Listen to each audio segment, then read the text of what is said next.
সিনেমার জন্য আলিয়ার ২০০ দিন উৎসর্গ, কিন্তু কেন? বলিউডের বর্তমান সময়ের অন্যতম জনপ্রিয় অভিনেত্রী আলিয়া ভাট নির্মাতাদের কাছে যার কাজের চাহিদা অন্য অভিনেত্রীদের চেয়ে কয়েক গুণ বেশি। এর কারণ অভিনয়ের প্রতি তার দায়িত্বশীলতা এবং ভালোবাসা। এই নায়িকা এখন ব্যস্ত আছেন নির্মাতা সঞ্জয় লীলা বানশালীর আসন্ন সিনেমা লাভ অ্যান্ড ওয়্যার নিয়ে। এই সিনেমার শুটিংয়ের জন্য তিনি ২০০ দিন উৎসর্গ করেছেন। এই সিনেমায় আলিয়া ছাড়াও অভিনয় করেছেন রণবীর কাপুর ও ভিকি কৌশল। সিনেমার শুটিং শুরু হয় ২০২৪ সালে আর শেষ হবে এবছরের অক্টোবরে। এর মধ্যে আলিয়া নতুন কোনো প্রজেক্টে শুটিং করবেন না।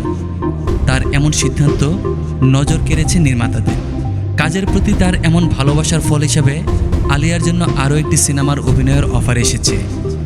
পিঙ্ক ভিলার একটি প্রতিবেদনে বলা হয়, ভারতের জাতীয় পুরস্কার জয়ী পরিচালক নাগার সেনের পরবর্তী সিনেমার জন্য তার সঙ্গে আলোচনা হয়েছে। তবে এখনও নতুন এই কাজটি নিয়ে আলিয়া তার চূড়ান্ত সিদ্ধান্ত দেননি, কারণ সঞ্জয় লীলার সিনেমার কাজ শেষ করে এ বছরের নভেম্বরে তিনি আরও একটি সিনেমার কাজ শুরু করবেন। তবে নির্মাতা জানিয়েছেন, নতুন এই কাজটি নিয়ে আলিয়ার সঙ্গে আলোচনা অনেকটাই এগিয়েছে। সব ঠিক থাকলে তাকে নিয়েই শুটিং শুরু করবেন তিনি।